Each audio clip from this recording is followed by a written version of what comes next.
So thank you everyone for joining us today. I'm Sandra Ferry, the President of the Aurora Chamber of Commerce, and it's my pleasure today to introduce our speaker who will be speaking about recruitment and retention from an HR perspective. So Luisa is founder and president of the LD Human Resources Company. She's highly motivated and results-driven human resources professional with over 20 years experience in HR. Luisa is a certified human resources professional and holds a Bachelor of Arts degree from the University of Toronto. She also graduated with honors, obtaining her human resources management certificate in 2010. Her expertise spans professional and financial services, construction, travel and tourism, IT, not-for-profit, and retail. Her key strengths include strategic consulting, performance management, succession planning, recruitment and employee relations, organizational development and learning, compensation and benefits. Luisa is committed to high professional standards that link HR best practices to business objectives, delivering results within changing environments. Please welcome Luisa De Jesus. Thank you so much, Sandra. Thank you. And thank you all for coming today and joining me on this session. So as Sandra mentioned, we're going to be talking about recruitment and retention from an HR perspective and the importance of it for sure. And just a little bit about me and what I do. Sandra, thank you so much for the introduction. So I think it's been probably more than 25 years that I've been in HR and plus, experience. I mean, the main thing is really is creating some creative solutions, I would say, as we ensure that we're leading our clients through the various scenarios that take place within their workplace when it comes to people, because people are your most valuable asset. They really do set you apart from your competition when it comes to reaching your organizational objectives. So we support clients basically. So I've founded LD Human Resources. This is our 5th year, which we've celebrated. And I have a team of probably about eight professionals now, which I'm so fortunate to work with. And combined, we have, quite a number of years of experience, but we work collaboratively to provide solutions in the HR realm in all areas. Sandra listed some industry specific, but I would say it's expanded probably to pretty much any industry, public and private. Our clients could be organizations that have 2 or 4 or 5 employees, or it could be that they have 250 employees. So we offer versatile solutions in that sense, and with anything related to your people. So oftentimes organizations are not big enough to have a formal sort of HR department, and so we act as that interim solution. Other organizations, they want something more consistent, so we have more regular plans with them. And some call us for projects, which may have actually HR departments in them that we're just really complementing their current service offerings. So we really, as it mentions there, we strive business owners, leaders to really have that solid HR foundation, create amazing cultures so that they see that return on their investment. And let's face it, we spend more time at work than we do at home. So it's very important to have a positive work environment with your work family. So that's what we do at LD Human Resources. So I'm going to get into the session objectives today. And there is, I would say, within these objectives, additional pieces that we'll be kind of touching on a little bit more. So first and foremost, when it comes to recruitment and retention, we're going to talk about the importance of a strategy, right? Not just sort of going at it and hiring and filling holes. We really should have a strategy. And so we'll talk a little bit more about that, as well as, what does the market look like today? How does the environment or your process, how are we adapting from what we've learned in the pandemic. Although I feel that, although the pandemic is over, COVID is still very much a reality in terms of managing sort of our day-to-day. The importance of retention within your existing team and some retention and engagement strategies. And then we're going to talk a little bit about feedback because, in my opinion, it is a gift. So we'll share a little bit more about why it's so important in any organization and how it will relate to the cycle of, recruitment and retention. So at the end of the session, it does not have it here, but obviously there is a period of, Q&A. I don't think I'll take the full hour and a half today of sharing the knowledge with you, but I definitely have a couple pieces that I want to hear from you and get your input. And then at the end, obviously open to questions if there's any. Along the way, please feel welcome to sort of use the little hand setting and I can address anything as we go. I'm fairly flexible in that sense. Any questions before we get started? Okay, I'll take the silence as a no. So why is it important to have a recruitment strategy? Well, here we have this piece of defining our recruitment strategy, okay?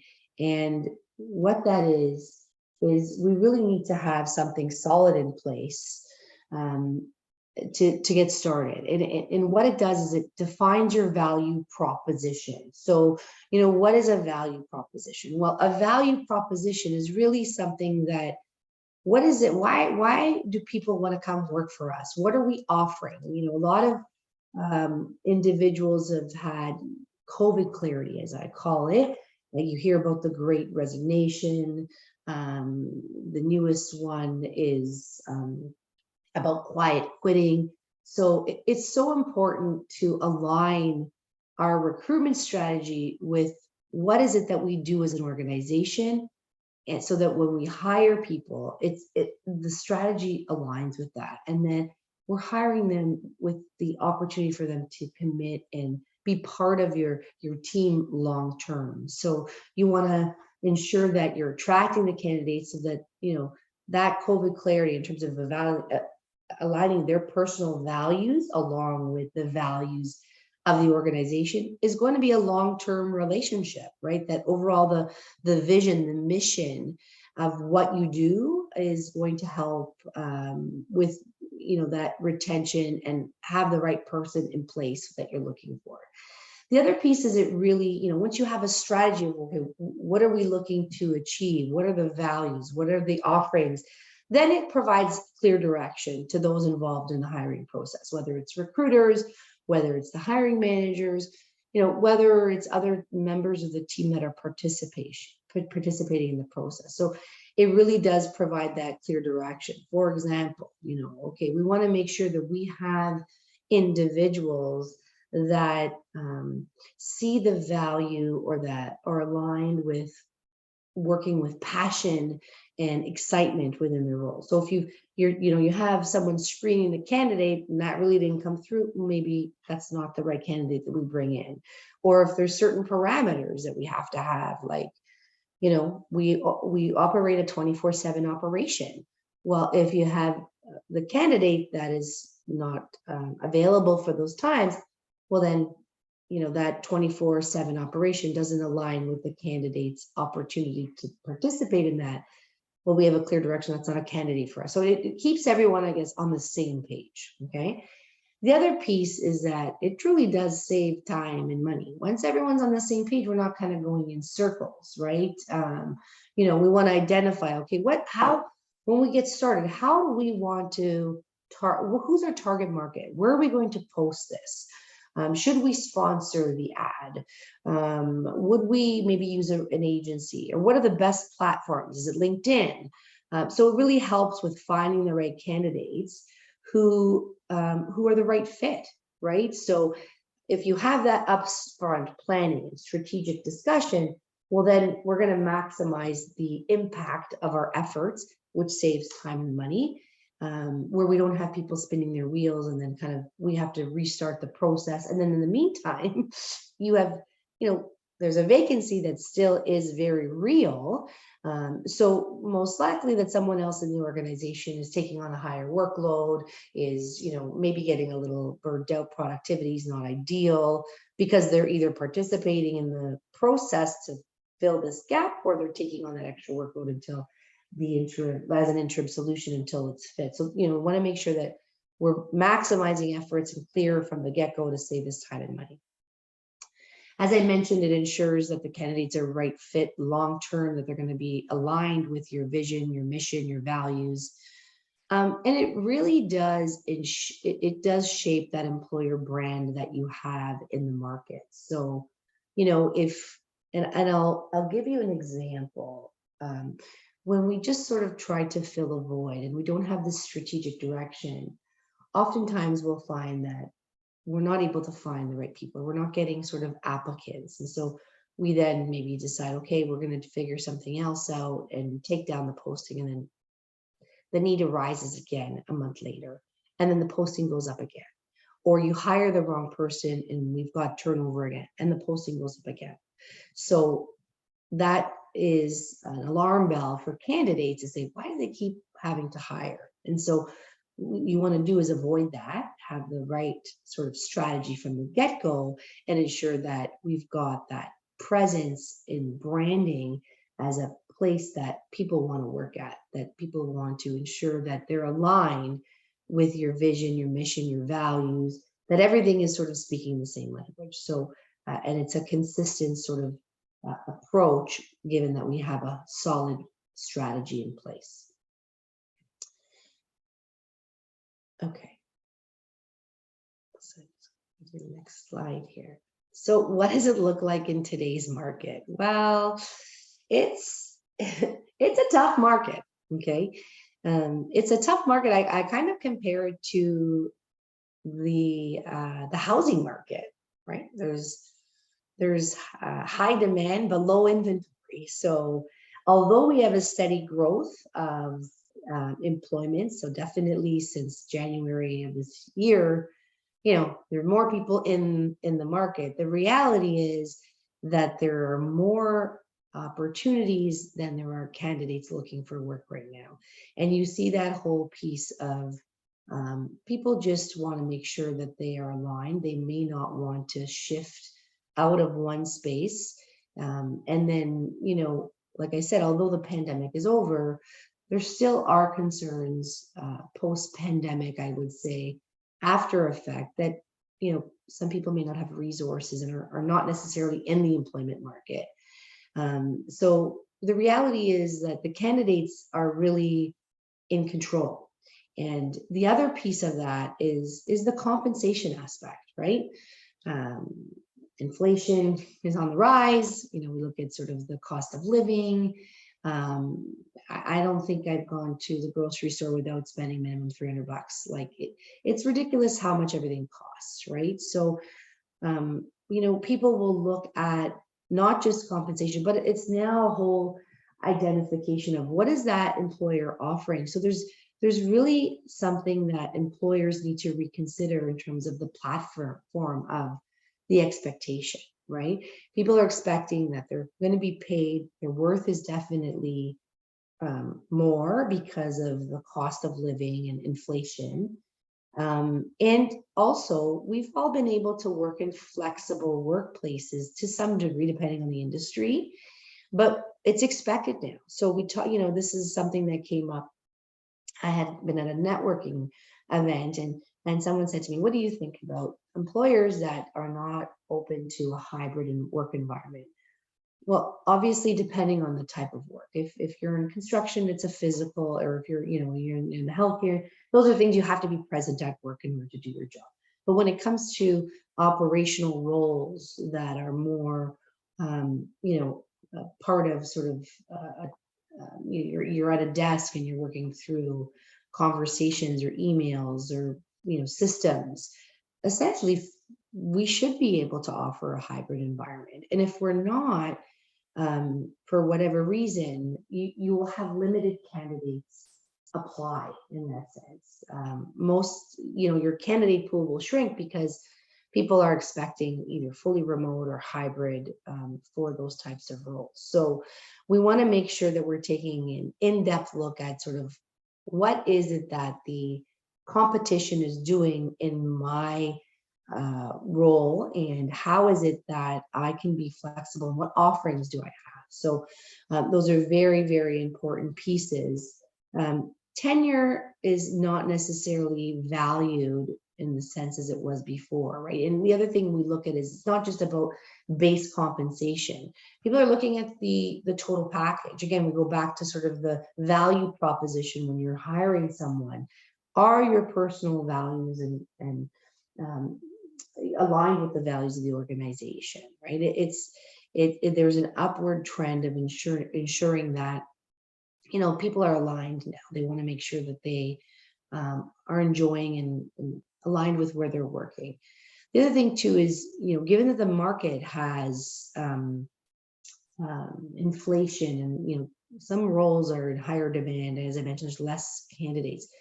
We have to recognize that we need to be creative to get those people on board. So maybe considering a signing bonus or some sort of interim sort of opportunity is something that we're considering. And again, as I mentioned, the whole package. So, people value personal time. So are we allowed to be flexible on vacation or work schedules?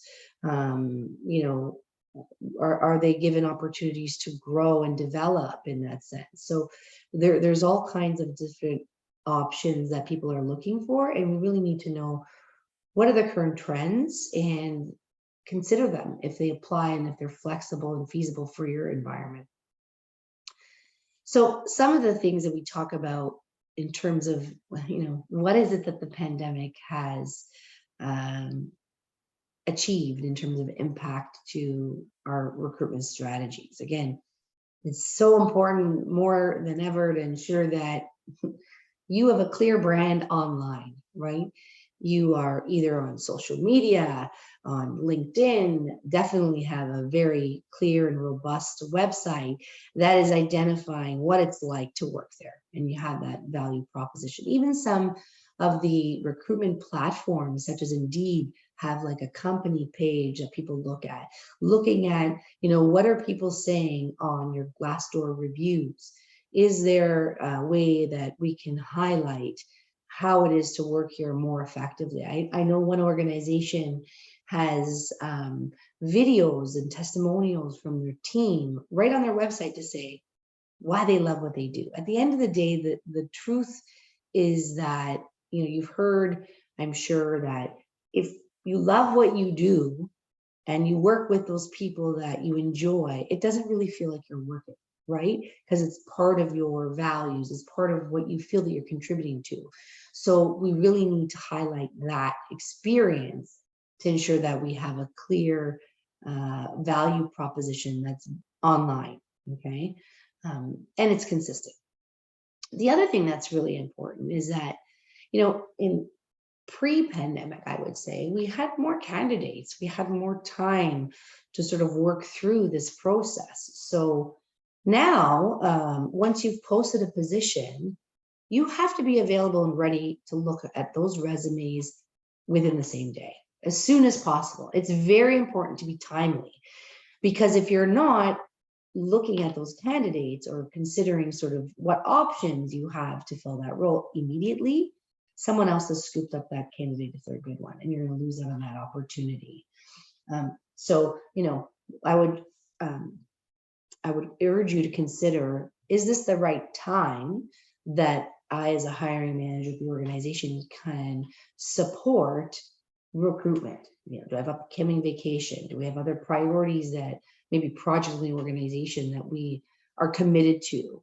So we really need to prioritize filling the gap and doing the recruit if this is something that we're looking at in today's day in terms of recruiting. The other thing is being efficient and consistent in our hiring process. We want to not involve too many people, have those that are, the decision makers, create standard templates so that we are ensuring that we're consistently evaluating each candidate fairly and that we can move through the process quickly.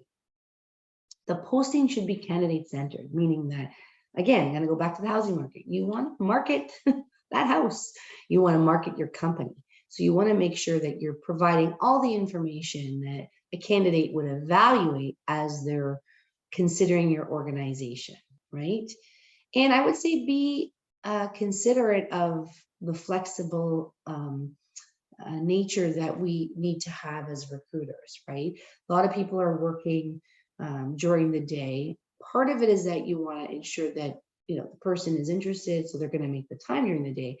But also we want to be flexible to see, can we maybe meet after hours if that's something we request, or before the day, or over a lunch period, to consider those candidates. The reality is it's a full-time job to look for a job. So people are, at least I would say, the candidates that you do want to apply are those that are engaged and happy and working right now, because their skills are fresh, they're excited about getting into another opportunity. The other thing, when we look at candidates that are outside the market, again, if they've made this decision now to re-enter, we want to get right on that. We want to be flexible in terms of how is it that we're interviewing them. Some people may have accommodations that are required or can only be available certain days. So, we want to cater to the candidate almost as if they're a customer, right? Because that is key, definitely, in terms of ensuring that we're finding the right person as soon as possible.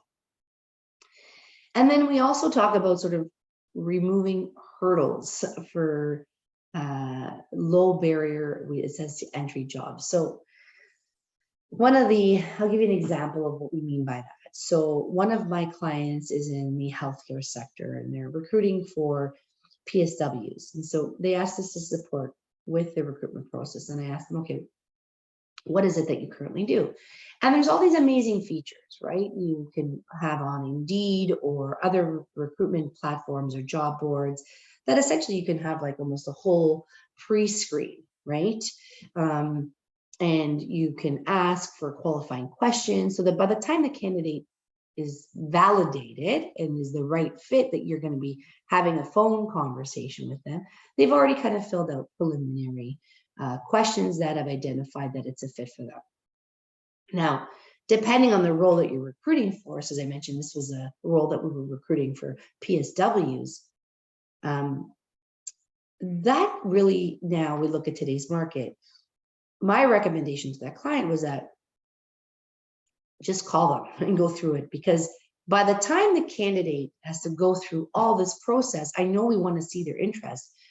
But if the competition's not doing that, they're going to apply somewhere else because it's not as challenging to just get your application in. So I say, if there are high in demand roles in the market, then you may want to switch the way that we screen applicants in that sense. Perhaps it's a switch of getting on the phone or reviewing the resume ourselves before we identify that that's a candidate we want to contact, versus having this full out questionnaire. Or perhaps reducing the amount of questions instead of all these things. Maybe it's just a matter of, do they have this this certification that may be needed, and can they meet this work schedule? And then the rest of it you can go through. So we want to remove those barriers where it's applicable, depending on the role and the demand in the marketplace. And when we talk about sort of being consistent in the hiring process, this is something that we talk about post-pandemic. When we look about, interviewing in general. So typically we start with having the posting up. We want to get the applicants in, and then we've identified who it is and we want to meet with them. Well, we should have a consistent process. Definitely having the decision makers in the interview is key. And then making sure that the interviewees are being interviewed by those who have been trained on how to interview, because there are some do's and don'ts, right? We want to be personal, but there's things that are, crossing a line when it comes to compliance. that we want to ensure that we're following through with. So I'll share with you a few interview do's and don'ts. And again, it's like you are, again, providing that value proposition. We want to consider the candidate as if they're a client or customer that we want to attract for business. We really want to attract them to be part of our team, right? So they are evaluating us as much as we are evaluating them. Okay. So when you're going to go into an interview, make sure you're prepared.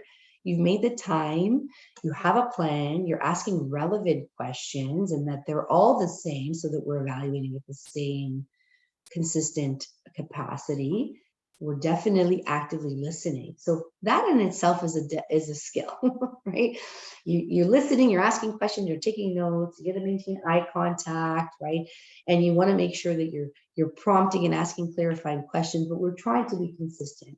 So sometimes we may invite someone else into the interview so that maybe one can take notes. So it's always important to introduce someone who else is going to be part of it, why they're there, and what their role is. And also consider, is that something that's going to be comfortable for the candidate, right? So let's say we're hiring for a receptionist position. Well, would we have 3 people in the interview for the reception? Probably not, because it's going to intimidate that candidate on the other end. 2 might be okay. Other types of roles it might be appropriate to have a panel interview depending on the role, right? And it might expedite the process as well, but always explaining and having these consistent do's, I would say, in the plan, and who's doing what role, making sure you're being consistent in the questions is really, really important. What we don't want to do, we don't want to be distracted. I don't even have here it is. These are really distracting, right? It's a busy day.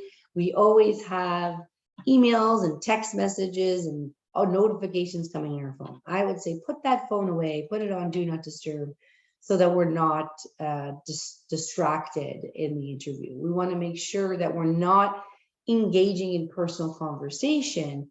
That is, I would say we want to personalize it. Definitely, we make the candidate feel comfortable. But we want to also ask questions that are, again, relevant. So some of the personalized conversation you might have would be about generic safe things. The weather, how was your commute? Was there a lot of traffic? Nothing really that is going to, ask about family status, orientation of their, religious preference, all those sort of human rights issues, right? And we definitely do not want to ask discriminatory questions. I once in my HR career went to an HR interview, and the hiring manager, I think he was trying to relate to me, but I left. I was very junior in my career. I left going, I think that's not right. I can't believe he actually said that, even though it made me feel it didn't faze me, but I thought this is a no-no. So he looks in my last name and he says, "Oh, you must be of this culture, right?" And I said, "Oh yeah." He said, "Well, what hometown are you from?" And I thought, okay, he's trying to make it personalized and make conversation, but that's completely, inappropriate, because that candidate can come back and say, say I didn't get hired, I did get hired, but say I didn't get hired, I can say, well, he discriminated against me because of my culture. Right? He assumed certain things because they identified. Actually, you'll find now that some candidates, they don't even put their resume, they don't even put their last name sometimes for that purpose. So definitely you want to ask any of those discriminatory questions in the interview. We also don't want to dominate airtime. Again, we want to evaluate that. We want to have them provide input, and also listen to the type of feedback that they're going to provide in their responses to the questions. Sometimes we want to sort of make the candidate feel comfortable, and it's hard. Sometimes candidates struggle, and you want to give them the answer so they feel that in the moment, right? And I would just say that in those moments, that silence, that's awkward, it's a matter of sort of of adjusting sort of the room. Okay, no problem. Take your time. Give it some thought. Give it a couple minutes. And then, if they still can't come up with something, we can very well suggest, okay, no problem. We'll come back to that question, right? But definitely we don't want to give the answers. We don't want to sort of lead them into what we're hoping to hear, because then you're not going to get a real understanding of what the candidate's fit would be, both on a technical and cultural fit perspective for your organization. I say that as an interviewer, you also have to be a little bit of a poker player, right? I am one I am an individual that's had to really practice this, I would say, because I wear a lot of my feelings on my face. So, sometimes you hear things and you're like, what did he just say? Or what did she just say? I know that's such, I can't believe they did, that's something that came as an example that you're sharing in an interview. So even though it may not be a verbal reaction, I would say you want to try to consider your facial expressions, your body language, all these things create this reaction that then could limit your opportunity to really get a feel for what the candidate's application could offer, right? It also could create a very uncomfortable environment where the candidate feels threatened because of your body language and they felt that they were kind of wronged in the interview. And of course, it says here, don't be unprofessional.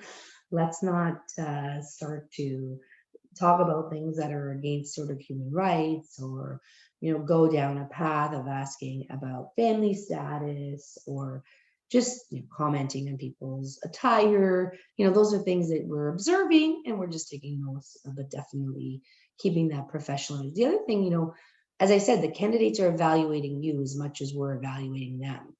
So it's optimal importance to make sure that we are maintaining that ambassador brand of the organization, regardless of how our day might be. We have to kind of put that into perspective and make sure that we're always promoting and putting our best foot forward to demonstrate how and who we are as an organization. Okay. The next thing I would say that is also important. So once we've got the candidates, we talked a little bit about recruiting, do's and don'ts, the market. I'm going to flip into retention and the importance. And once we have people that are part of our team, why is it so important that we want to keep them? Okay.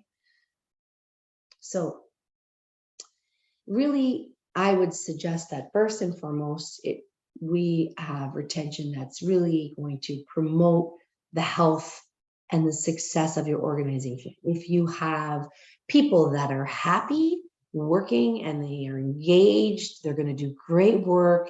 And guess what? They're going to be infectious to the other team members because their positivity is contagious and other people want to do great work. And we have a little bit of this healthy competition that everyone's working towards the same goals and objectives.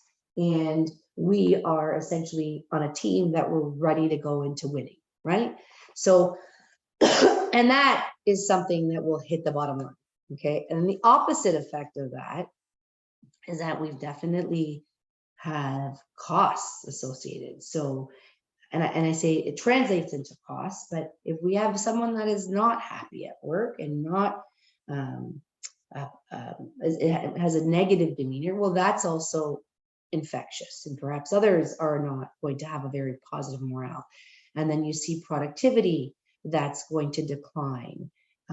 So that could be very costly and definitely negatively impact your bottom line. So there's definitely importance in having retained talent and the culture of the organization in terms of how that happens. So when we talk about turnover expenses, not only are you losing money on the lack of having that role because you have other people that are taking on the extra load.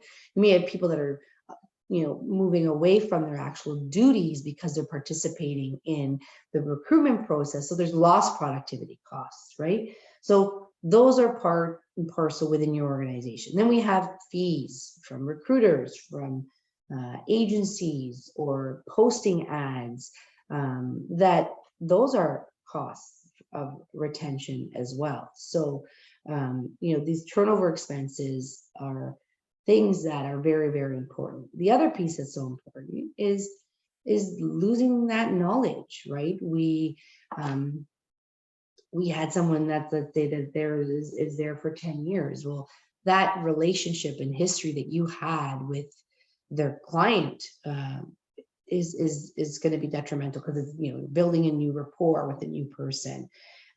Whoever's new is going to need some time. You got that, again, lost productivity and costs associated. Once they're onboarded, you know, other people are participating in getting them up to speed until they sort of get settled and have a foundation to have an impact. It will take, you know, some time. I would say it could be 3-6 months, sometimes up to a year, right? And the other thing is that, you know, when you lose someone, it definitely impacts morale. Those are individuals that have built relationships as your work family, right? So it can be very negative in terms of a morale to the rest of the organization, the team members that are part of that group. So important, so important to, you know, keep your team happy and engaged. We talked a little bit about these pieces here, but as I mentioned, positively, if we do have individuals that are happy at work, well, they're going to, you know, want to be challenged. They're going to be more efficient, which is going to impact your costs. It's going to reduce costs, increase productivity, the culture, and, you know, everyone's going to be working towards the same goal. So definitely there's negatives for when we talk about retention importance, but there's also very much positives if we do have a very engaged and long-term workforce as much as possible. The other thing too, as I say, you know, sometimes when we talk about retention, it's about constantly challenging your team members. It's about hearing and listening. So we'll talk about feedback in just a minute. But before we get in there, I would say that leaders really have a lot on their plate, right? And it can be sometimes challenging, but it is a really, really important and key role to the engagement of your team and the culture of your staff within that group.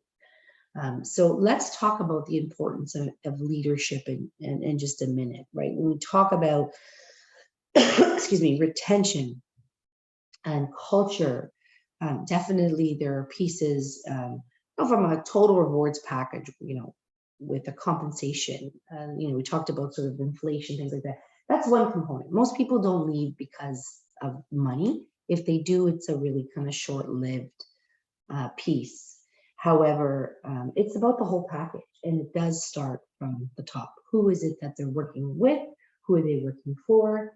And what role do they have in keeping them happy, engaged, motivated? It's a very important role. So I thought I would bring our friend here. Not sure if you guys watch The Office. It's sort of unconventional, but it's what not to do, right? But definitely is important when we talk about leadership, okay? So I'm going to ask, before I kind of get into the next slide, I'm going to ask the audience to participate a little bit and tell me, you know, we can just sort of go in the chat box or, you know, think about something. So what I'd like you to think about is, think about that amazing boss that you had. Who is the best boss that you have ever had? And what were some of the traits or the things that made them a great boss? Why is it that you thought they were amazing? Why did you excel under their leadership?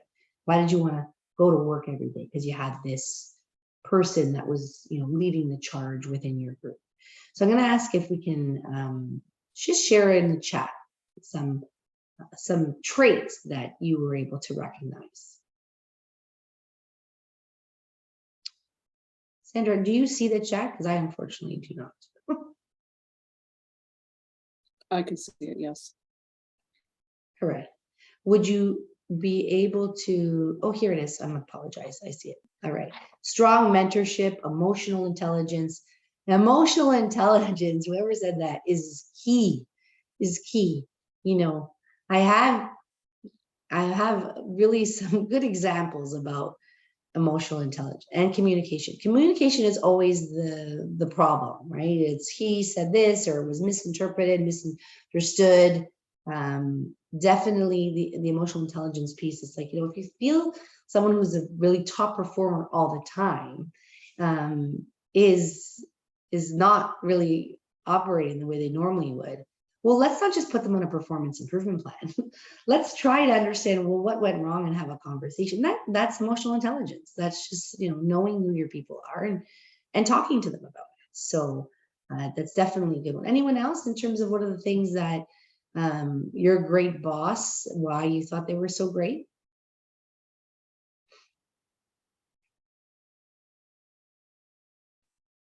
Well, one thing humility. Yes, I agree. Thank you, Marcus and Roman. I don't think that's your name. I think those were your kids, but thank you very much. The other thing I would say is it's also authenticity, right? You need to be authentic. If you get to say what do what you say you're going to do, or, try to always ensure, yes, Sandra, thank you, that, we want to be authentic and sincere in how we're working with our team and being honest about what's happening within their work performance. The other thing we have here is, someone had mentioned here that, the boss really saw their potential and pushed you to try something new. And that's something that I would say in today's day is a given. People need to have challenge. They want to do better. Most people want to go to work and feel like they've got a sense of purpose. They get up in the morning because they want to contribute and they want to do something and have a successful day. That is also a result of how they're being provided those opportunities to do that through the leadership. All right. So just a little bit about what we were talking about was, what is it that keeps your employees here? Is it money? Is it a bonus, rewards? Is it flexible work offerings or hours? Is it because of your medical benefits? You have an employee share option, a profit sharing plan? Do you have free parking? Do you offer coffee? Do we have lunches and sort of team events? As I mentioned, it's so important to give those challenging assignments, or we call them stretch goals, so that people can feel that they're learning and developing and they're moving and contributing and feeling that sense of purpose. We want to be authentic. We want to respect our team members and our peers, pay attention. I used to, early in my career, I worked in an organization. They used to have this thing called a 3-meter rule. And it was a large organization, and it was amazing because the 3-meter rule was, if you're within 3 meters of someone, you need to acknowledge their presence. How often do we walk by someone and not say hello? And what happened within this organization, it created this culture of connections, right? And if you didn't say hello, you could be like, 3-meter rule, and joke about it or call someone out and, oh, sorry. But it really encouraged people to acknowledge and be part of sort of this team and create this culture of respect, So really, we talk about recruitment and retention. We talk about why people leave. People leave, again, they usually quit their boss. And most people, 80% of turnover is because of a poor hiring decision, because we needed to just kind of get the person in the seat, and we didn't have the strategy, the plan. We weren't aligning with the values, and we just sort of got someone in there because we had this dying need, right? The other thing that's so important too is we want to make sure that we are onboarding people effectively, that we have, set them up for success and have checkpoints at different points of their first few days, first few weeks, first few months. One of the things that we do with a lot of our clients is we implement something called an onboarding buddy. And the onboarding buddy is someone who is not their boss, but just kind of is showing them the ropes in a non-threatening way, and just what it is, their buddy. 82% of retention is related to effective onboarding. So 80% of retention. So we want to make sure that we're doing that. And as I mentioned here, we want to listen to their wants and needs, respect sort of requests. So we want to be timely. And the other piece is be open to feedback. Feedback is a very, very important piece. So we want to make sure that we're being transparent, we're open, and we're hearing what they have to say, and not just taking that feedback and not doing anything with it, but using it. The other thing is, we want to be able to recognize employees when they have great work that they've demonstrated. A little shout out, a little appreciation, acknowledgement goes quite a long way, right? But sometimes we can do all these things, and the people still leave, and it's unfortunately it happens where we want to make sure that we're adapting, right? It's not for everyone, but if we're employing some of these pieces and connecting with our team and really partnering with them to achieve success and mentoring them and having that humility and pushing and striving to do best and have them reach their career objectives, then retention will definitely be positive. We're going to have people stay long term because they're constantly feeling that they're part of this amazing work culture and organization that keeps them there and keeps them engaged at all times. So as I mentioned, we want to foster a very healthy culture. We want to ensure that we're being strategic in our hiring decisions. We want to make sure that we're improving that onboarding experience, as I mentioned. So, we talk about sort of culture. Culture is created by our team, by the people. So we have to invest in that and invest in our culture and be active at all times, especially as leaders. It starts from the top. If we are, calling out people in front of others, if we are playing the blame game, well, you're going to create an environment that's not really fostering sort of areas that we are working towards solutions. Everyone makes mistakes. Mistakes are inevitable, but they're also opportunities to learn and grow. And how we deliver the message is very, very key.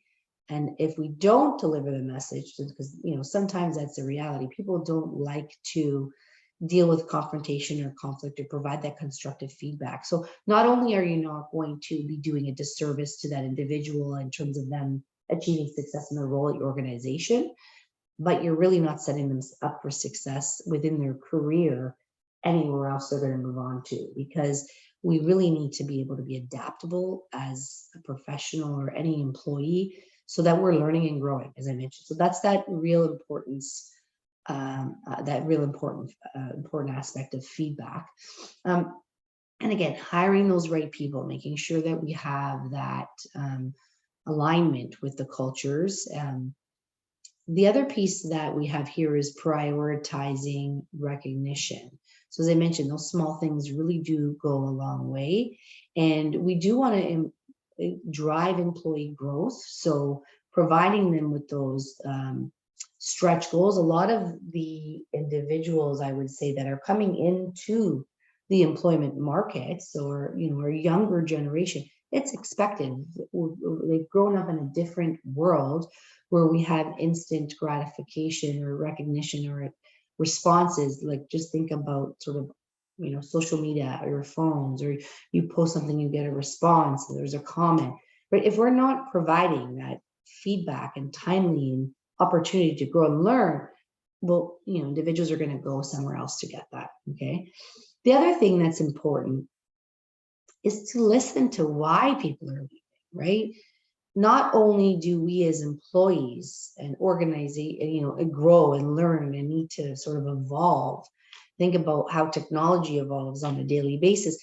As organizations, we need to be fluid. We need to be always thinking about how can we adjust, not only for our clients, but internally, so we have the best way to do something. Maybe you're not aware of an opportunity that we could have improved on a process. So, and sometimes people are fearful to share that when they're working for you. So when we do exit interviews, we're able to kind of pick up on trends and see where is it that we could improve, if there's a quick fix, or perhaps we have to dig a little bit deeper to see if there's an opportunity for us to, right the ship, is what I say. So, people want to think about, when you think about sort of feedback and growth, all these things that I've been saying about being adaptable, something that I've learned through some of my research is it's all really about mindset. It's all about perspective. So I'm going to share this. I'm not sure if anyone's seen this, but there's two different mindsets. There's the growth mindset, and then there's the fixed mindset. So we want to ensure that we have individuals that are going to be adaptable, flexible, and have a growth mindset, that they're learning from mistakes, that they're having the right attitude about approaching a daunting task, that they want to try something new.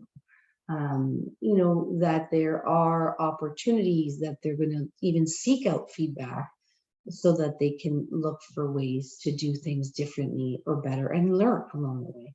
Whereas those who have a fixed mindset basically say, no, this is it. This is all I can do. I want to just stick to one thing. I'm frustrated. Not to say that someone who has a fixed mindset cannot be someone who has a growth mindset. I think it's important to recognize the pandemic, or the crisis, I should say, with respect to mental health these days. We've all been sort of locked and lived through a very traumatic experience with the pandemic. So yes, there are individuals that have fixed mindset given what their experience has been over the last couple of years.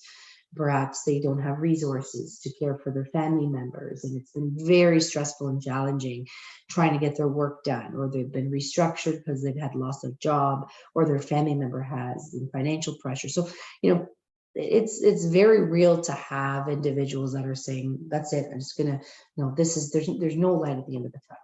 But it's important to share and build confidence within those individuals and motivate them. Hence the importance of the leadership role, right? Try to work with those individuals and recognize where there is a little bit of opportunity, where they've done well and where they can do better. And, that they need to have sort of that love and faith in themselves so that they can do that and have that contribution for the organization, and having that self-fulfillment in general. So I just wanted to sort of share the importance of mental health and mindset and everything that we do when it comes to working through a highly engaged culture and retention. And then we talk about feedback. Well, in my opinion, feedback is a gift, whether it's positive, whether it's negative. It breaks bad habits, it reinforces positive behavior, it enables teams to work more effectively and aligned and reset maybe their objective if something didn't work. We always should be providing feedback and working collaboratively. And when it comes to feedback, if we're not having these conversations, then we're really losing out on the opportunity to keep those individuals engaged and motivated. And, once you seek input, and I would say as a leader, I seek input all the time, there's certain things I think that we can adjust. And perhaps, how you apply an approach to one individual may not be effective for another individual. You're not going to provide clear direction and step-by-step to a seasoned individual on your team as you would someone new who's junior, right? So it's never a one phase approach that it applies to all. We have to adjust, but it's so important to provide feedback so that we're learning. Individuals thrive on that. They want to feel supported. They want to make sure that they're, we call it start, stop, and continue. What are we going to start doing? What are we going to stop doing? What are we going to continue doing? We're reinforcing and building that confidence within our team that in essence creates an amazing workplace culture. And really you're building a higher rate of retention because let's face it, everyone wants to work where they feel appreciated, supported, motivated, and they're they're going to do their best work and they're contributing to something that's amazing, right? So that's all I have for today in terms of retention and recruitment strategies. we covered a number of different topics. I hope that you found that helpful. And I wanted to open it up for any type of questions, or, if there's, you have me here for the next half hour, if there's something specific that you can be generic about, I'm happy to share with you some advice on how to navigate through that, if that's something that you're interested in. Thank you. Luisa, are there any questions? Hi there. I think I have a question. My name is Melena. It is not Marcus and Roman. So I was Emily. Those are my sons. I do have a question related to retention, and specifically retaining this younger group of employees, millennials, and I think they're called Generation Z.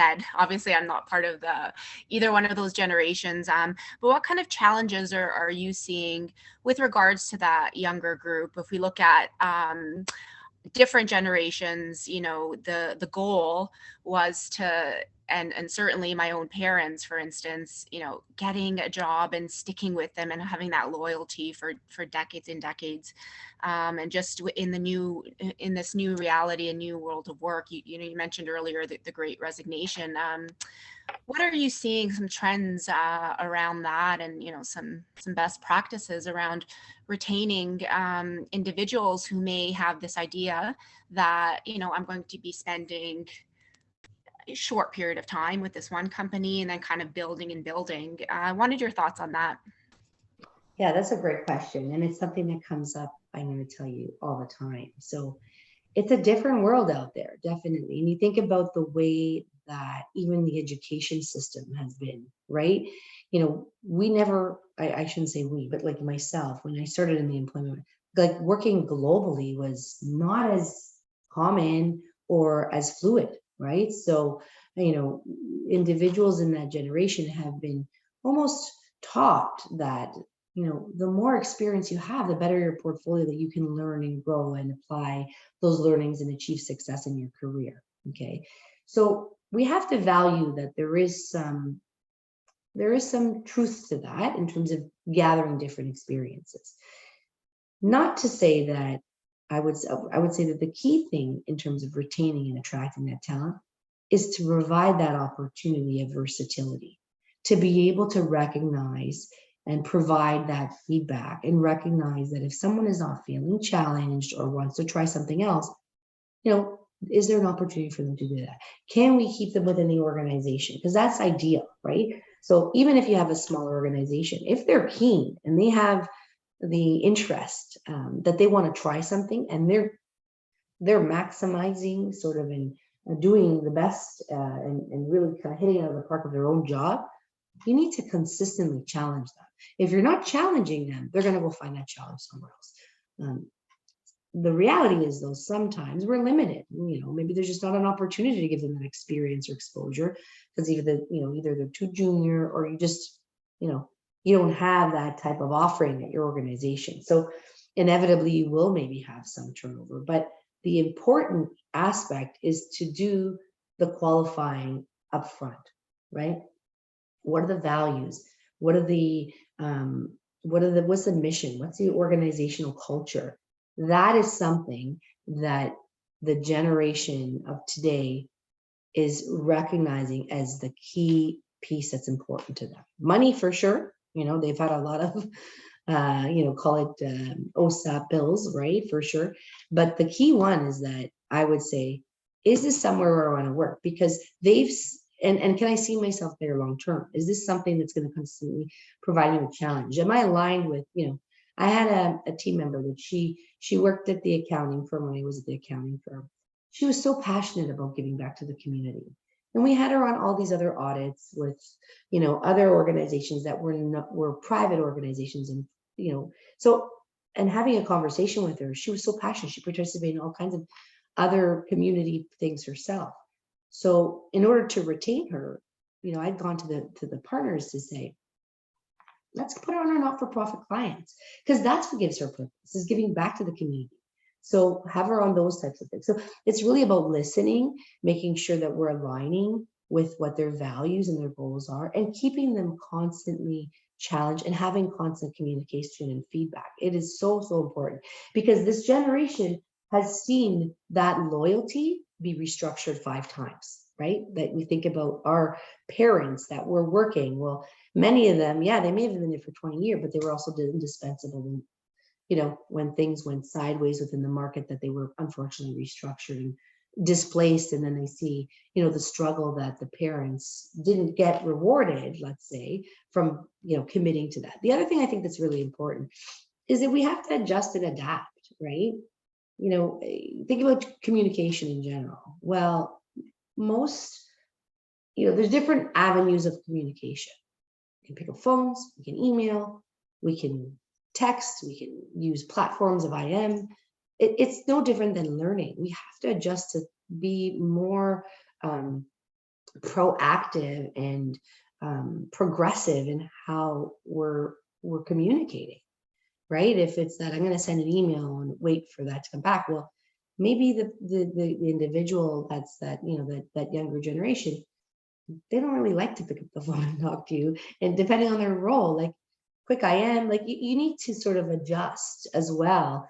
Old school ways don't always work anymore. Some are very important and foundational for sure, and critical to sort of success of businesses. There's certain, kind of foundational pieces, but others is that I think, as I mentioned, as organizations, we also have to listen to the team that we have that really sets us apart and adapt to working ways with them. And that is also part of a generational gap, right? We don't want to lose this top talent that we've had and that senior manager that's all amazing experience. The junior team member, a lot of the times it's the in-between that we can't find.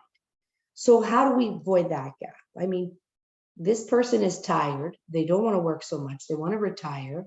But this person is frustrated because they don't know how to get here. And it's, there's not enough time. So let's be considerate about, okay, what if you focus part-time on mentoring and developing that team member? And maybe, you can semi-retire and work part-time. Last thing you want to do is lose that talent that's key to your business, and that human capital, that knowledge. So find a way to be creative and build sort of collaborative teams. The important aspect there is the culture, right? We want to have that respective culture where each individual generation respects sort of the experiences, the perspectives, and works together to achieve those organizational objectives. A lot of that is going to be team building, or just sharing of knowledge, or having sort of those flexible, sort of adaptive styles of communication or learning, so that we're constantly providing feedback and challenging that generation, so that they're validating that their values are consistently being aligned, right? So thank you for that. I think development is definitely a key part of it. Yeah. And in my conversations, I'm not sure what you're seeing, and with regards to the pandemic, it was kind of all hands on deck. And in the people that, kind of the companies that I've kind of dug a little bit deeper in the conversations that I'm having, sometimes development falls by the wayside when, it's kind of mission critical.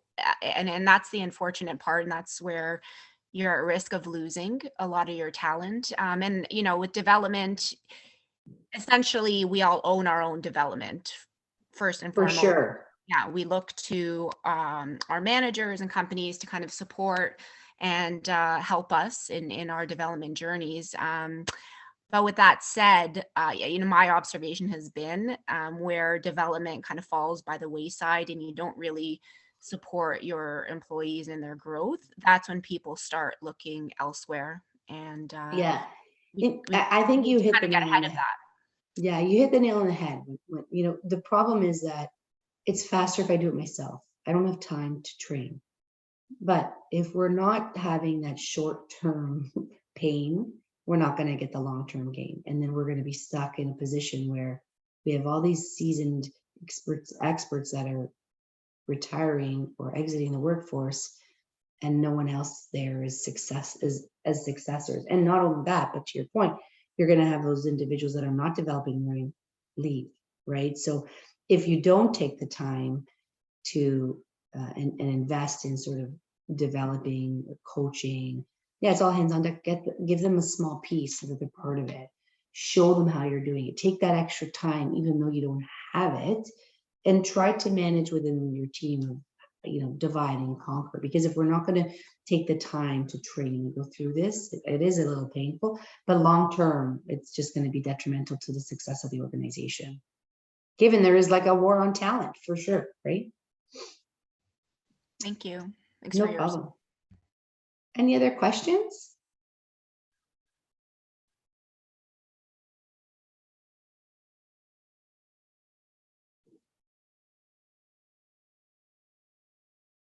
Doesn't look like it. Thank you, Luisa.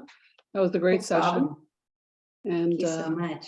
thank you for taking the time to be with us today. The session was sponsored by Desjardins Insurance, so we'd like to thank them for that.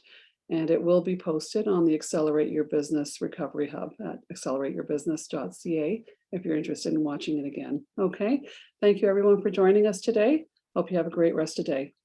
Bye-bye. Thanks so much. Thank you for your attention, and feel free to connect. Bye-bye. Thanks, Luisa.